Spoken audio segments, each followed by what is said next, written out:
encontro dois endemoniados saindo dentre os sepulcros, e a tal ponto furiosos que ninguém podia passar por aquele caminho.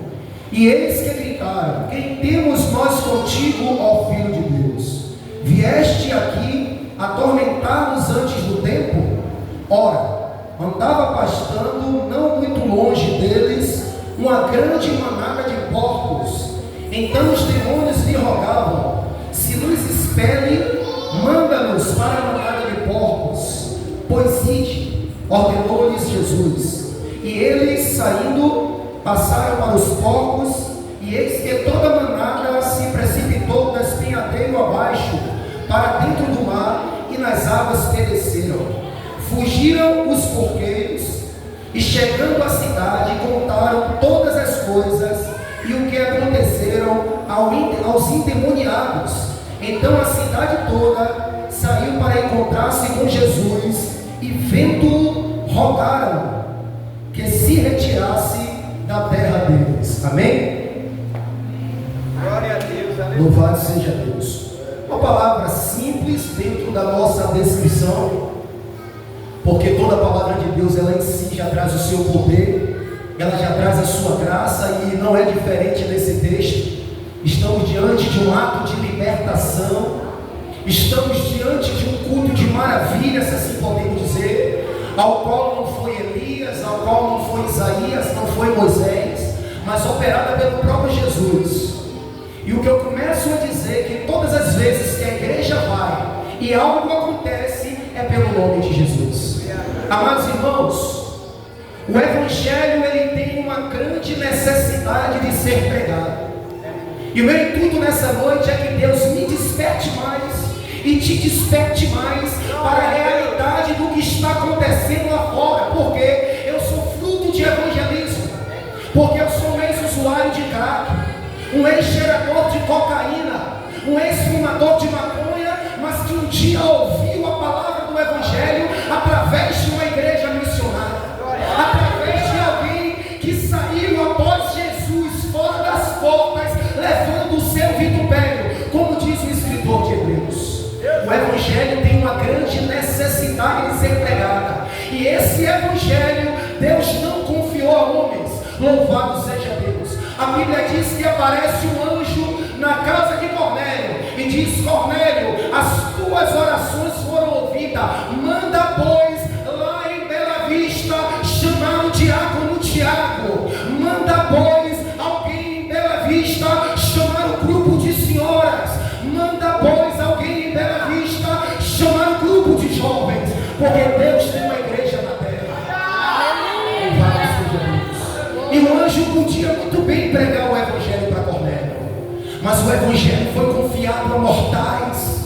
Louvado seja Deus. O Evangelho foi confiado a nós. Existem muitas almas lá fora que estão presas nas garras de Satanás, e foi a mim e a você que Deus confiou uma palavra de autoridade, e foi a nós como igreja que Deus confiou a palavra da libertação. Essa luz ilumina, mas ela precisa ser acesa.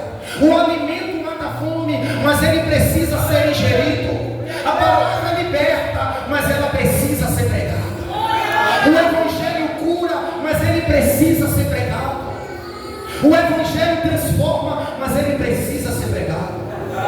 Não importa a tonalidade da sua voz, não importa o seu grau de intelectualidade, se você está no pico das letras, não importa o teu nível acadêmico, eu não sei falar. Louvado seja Deus. Quem cura é Jesus, quem fala por ti é Jesus, quem liberta é Jesus. E quando eu paro para olhar para nós hoje como crente, tem alguma coisa de errado com nós, porque o Evangelho dentro das Sagradas Escrituras foi reduzido, se assim eu posso dizer, a alguém só falar dele se esse alguém sente.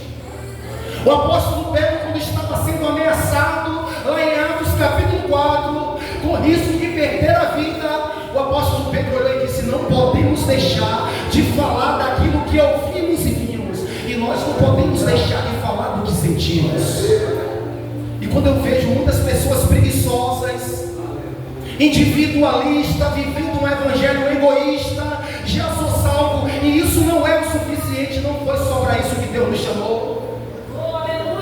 dúvida se realmente elas sentem a salvação. Porque você não vê na Bíblia um homem que Jesus libertou. Você não vê na Bíblia um homem que Jesus curou, que Jesus transformou, e ele não quis testemunhar das maravilhas que Jesus havia feito em sua vida. Em determinado lugar Jesus dizia: não conte para ninguém. Mas logo aquele que foi curado, que foi liberto, ardia nele um fogo de anunciar quem era esse homem, que aonde ia ele falava do reino de Deus. Ele falava deste homem Jesus, que não confundiu a sua missão com nada aqui na terra. E ele disse ao discípulo: eu tenho uma comida que vós não conhecem. E essa comida é fazer a obra de Deus. E isso inclui pregar o reino de Deus e apresentar aos homens. É pegar o coração de Deus e ensinar. Porque tem coisas que para nós é simples, mas o mundo está tropeçando porque não sabe. Para nós, fornicação é pecado, mas tem muitas pessoas aí fora que não sabem disso. Para nós tem coisas que são básicas. Mas 2 Coríntios 4,4, se não me falha a memória, diz que o Deus desse século cegou o entendimento dos incrédulos, para que não lhes resplandeça a glória do Evangelho de Cristo. E foi a nós como igreja que Deus deu poder para pisar em serpentes e escorpiões e toda obra do maligno e chegar em eterno. E a Bíblia diz que Ana era amargurada de alma, e todo ano ela subia no templo para adorar, mas havia uma ferida em Ana e ninguém percebeu. E às vezes são pessoas que estão no nosso meio, como o irmão Tony falou, e precisa de uma libertação, e precisa de uma palavra de vida, de cura, e nós não estamos percebendo.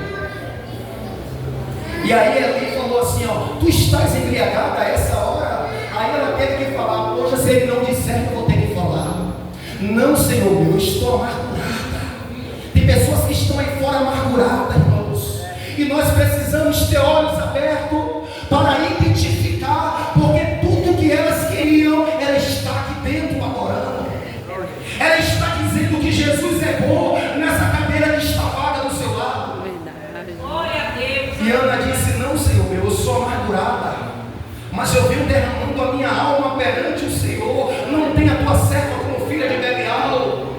Aí vem a igreja que tem atuação no mundo espiritual, a igreja de Boa Vista, ela tem que entender que ela tem atuação no mundo espiritual. Eli levantou em outras palavras as mãos proféticas e disse: vai, e o Deus de Israel te conceda a tua petição. Aí a Bíblia dá um detalhe que eu gosto de observar de Deus. A Bíblia diz: e o semblante de Ana já não era mais o mesmo. Sabe por quê? Ela foi debaixo de uma palavra profética, ela foi debaixo de uma palavra de comando. E a igreja tem poder no mundo espiritual, porque a Bíblia diz que nós estamos assentados em Cristo nas regiões celestiais. Aí quando eu percebo, nós estamos dormindo. Nós, que eu digo, não se aplica talvez a você, mas o nosso meio tem muitas pessoas dormindo para as necessidades dos que estão lá fora. Eu vou começar do fim. A Bíblia diz que aqueles gadarenos estavam mais preocupados com os porcos do que com a libertação daqueles dois homens. E expulsaram Jesus de lá. Será que nós não estamos mais preocupados com coisas banais, com coisas fúteis, e esquecendo que quando Jesus nos chamou, Ele não olhou só para mim, Ele não olhou só para Basílio, mas para mim e para os muitos que através de mim viriam sendo salvos? É por isso que eu disse: não precisa conhecer. Se Jesus te colocar num deserto, pregue no deserto. Se Jesus te colocar no meio de uma multidão, pregue a multidão. O que faz o seu ministério não são o número de pessoas, é o compromisso que você tem com o Rei. A Bíblia diz que João Batista, ele começou pregando no deserto da Judeia, mas a diferença está no que você você prega, se você comer Bíblia, se você for para oração, se você consagrar a tua vida, a tua palavra vai ser irresistível. Glória a Deus. E a Bíblia diz que João começou a pregar no deserto, e o Deus que é dono da obra, que chama e garante, que chama e dá dons, porque Romanos 11:29 diz que os dons de Deus são irrevogáveis. A Bíblia diz que o próprio Deus fez afluir toda Jerusalém para ouvir a mensagem do Evangelho através do profeta. Toda a circunvizinhança afluiu para ouvir a mensagem de Deus na boca de um homem que estava na brecha. João não precisou buscar as multidões. Eu acredito que ele só estava se preparando no deserto. João não precisou buscar os holofotes. Ele só deu lugar para o Espírito usar como instrumento de glória ao nome do Senhor Jesus. E é isso que nós como igreja precisamos fazer. João não operou nenhum dom. João não manifestou dom de cura, não manifestou dom de esses dons que estamos acostumados a ver. Mas eu percebo que dons não salvam. Eu percebo que o dom é bom, mas o que as pessoas lá fora precisam é ouvir falar de Jesus. É ouvir falar que teve um homem que, sendo Deus, não julgou, não teve ambição em dizer: não saio do meu lugar de Deus por motivo nenhum, mas desceu e se fez menor do que os anjos. As pessoas precisam saber que teve um homem humilde a esse ponto, porque jamais um dono de uma empresa vai querer descer do pedestal e fazer um funcionário de um agente de limpeza. Mas ninguém humilha o humilde, sabe por quê? O humilde já vem humilhado. A Bíblia diz: ele se humilhou a si mesmo, assumindo a forma de servo. Quando você se humilha diante das mãos de Deus, Deus te exalta. Então, esse negócio de a irmã me pisou, o fulano me pisou, o fulano está me perseguindo, é de quem está com ego e que não vem com humildade para a obra de Deus, entendendo que você é uma peça fundamental, entendendo que o quebra-cabeça de Deus, você é importante. Santo Deus. Então tem muitas coisas, irmãos, que nos fortalecem. Tem muitas coisas que nos animam e nos faz sair do nosso comodismo e entender que nós não podemos deixar morrer o evangelho que os nossos antepassados perderam a cabeça para que chegasse até nós. E não foi brincadeira, irmãos. Se você parar para estudar a história da igreja, a história de Roma, hoje através do Edito de Milão, depois você olha na internet, nós temos essa liberdade de cultuar, dada por Constantino, um homem que permitiu que o cristianismo fosse pregado. Mas até antes dessa ordem de liberação, pregar o evangelho significava perder a cabeça. Mesmo assim tinham homens perdendo, sabe por quê? Porque amavam a verdade de Cristo. Ardia um fogo tão grande no coração deles, louvado seja Deus, que Dwight Lyman Moody diz a história que ele determinou dentro dele não passar um dia sem ganhar uma alma. E o que é que nós estamos fazendo com o dom que Deus nos deu? Com o chamado que temos em Cristo Jesus? Será que o meu chamado é somente para pregar na igreja e quem vier para cá ouve? Deus, o meu chamado só exerço aqui. Se tu quiser que alguém ouça através de mim, tu manda, viu? A Bíblia fala: saiamos após ele morreu fora das portas. E Jesus ia por todos os lugares, pregando o evangelho do reino, curando os enfermos, e a carreira dele ficou aqui na terra. E quando ele estava para subir, ele ficou 40 dias, e as suas últimas palavras foram: recebereis poder. Aleluia. É sobre isso que eu estou falando aqui, irmãos. É sobre esse enchimento que eu estou falando aqui. É sobre essa fé que eu estou falando nessa noite. É sobre essa intimidade que Jesus disse: recebereis ao descer. E quantos aqui foram batizados com o Espírito Santo, mas estão deixando o dom se perder dentro de nós? E a Bíblia diz que o filho pródigo, quando quando ele estava distante, ele disse: levantar-me-ei e irei ter com meu pai. E lhes direi: Pai, pequei contra o céu e diante de ti. Não sou digno de ser tratado como teu filho. Trata-me como um dos teus trabalhadores. Quando ele volta, a Bíblia diz que de longe ele tinha levado tudo, não é assim? Ele tinha levado tudo, mas de longe o seu pai foi ao seu encontro. Glória a Deus. É o que Deus está fazendo nessa noite.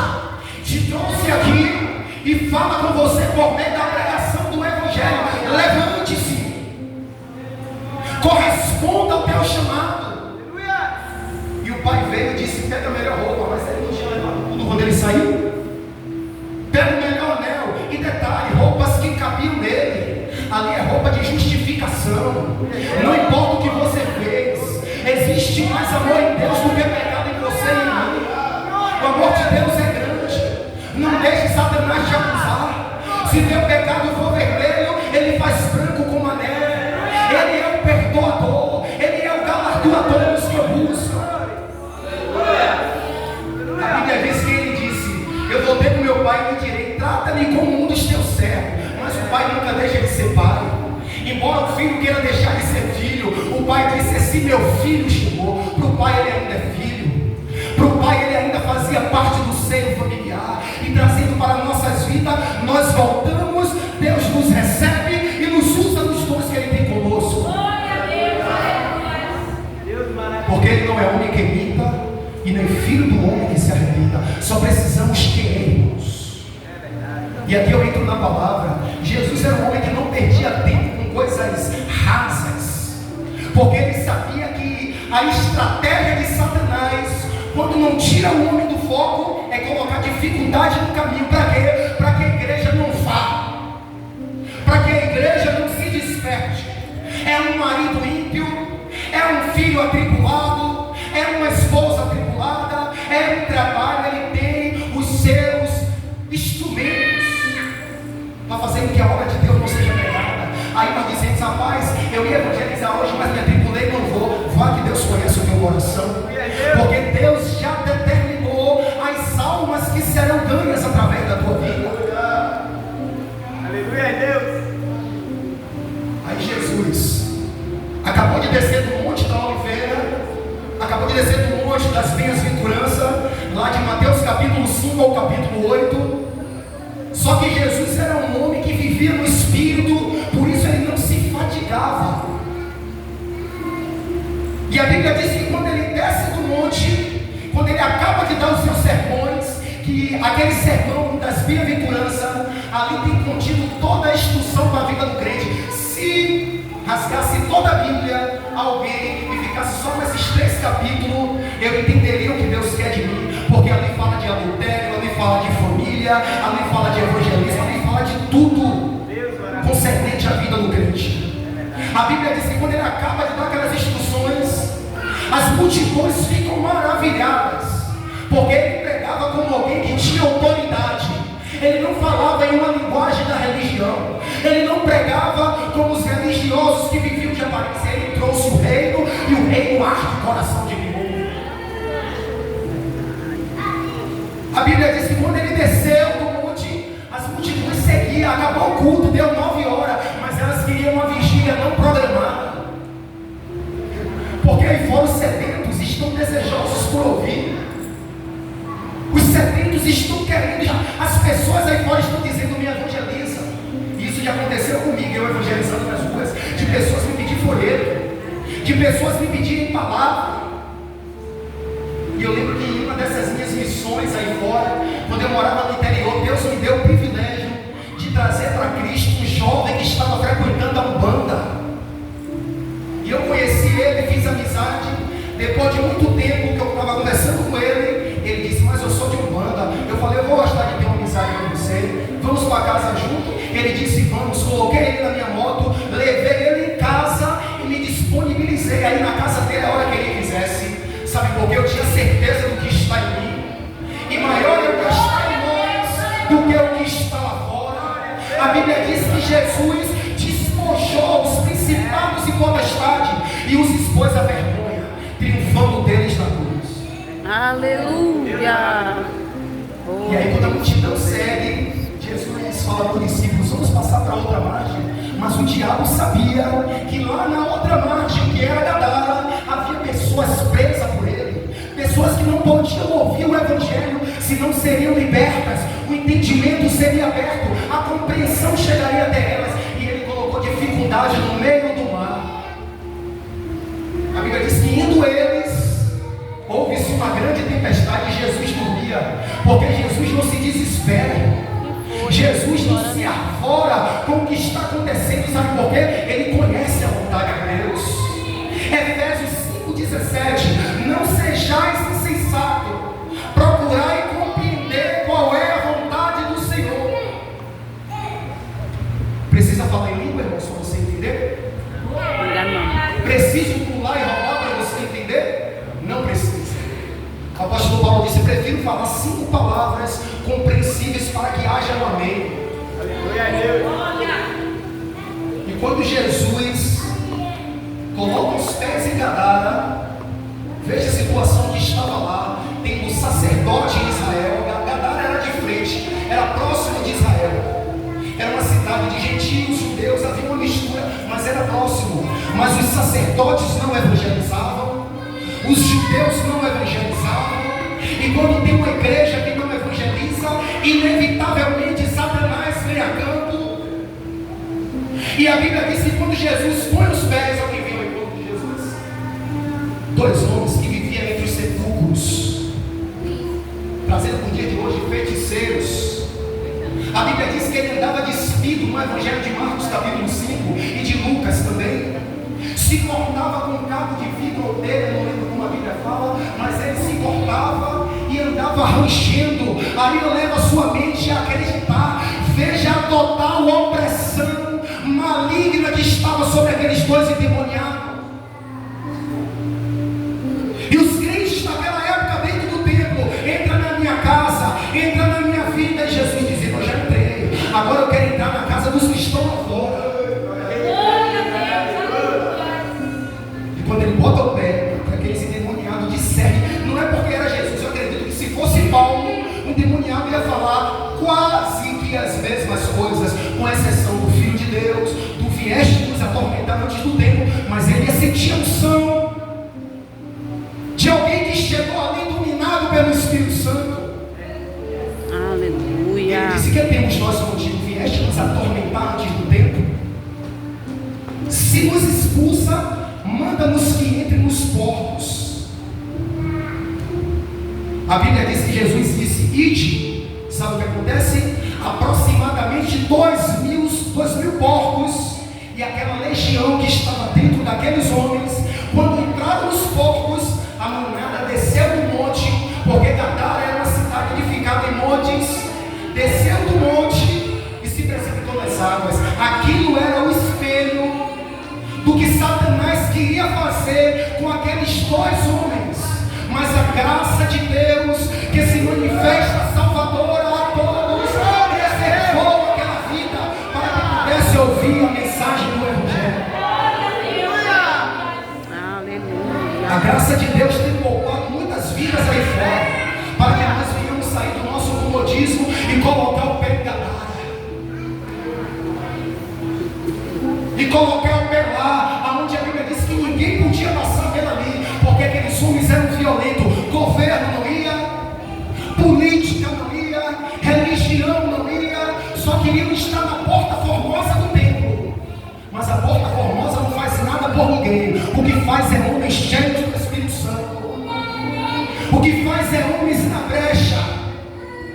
E aqui eu encerro dizendo: a Bíblia diz que vai Pedro e João, a oração da hora nona, pensando que era um dia de oração normal, mas Deus já tinha programado um culto de maravilhas.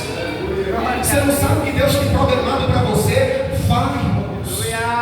Não espere pela igreja. Se todos quiserem ir, vá junto. Se não quiserem, vá só. Filipe, o evangelista, foi pregar só para o eunuco, e Deus tinha programado uma obra.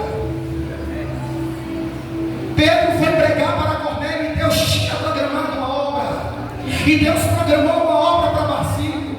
Deus programou uma obra para Paulo, para Maiara. Deus programou uma obra para cada um de nós. E a Bíblia diz que o real desejo, a Bíblia não fala, mas a Bíblia diz que aquele homem estava na porta, pedindo esmola aos que entram e não aos que saem.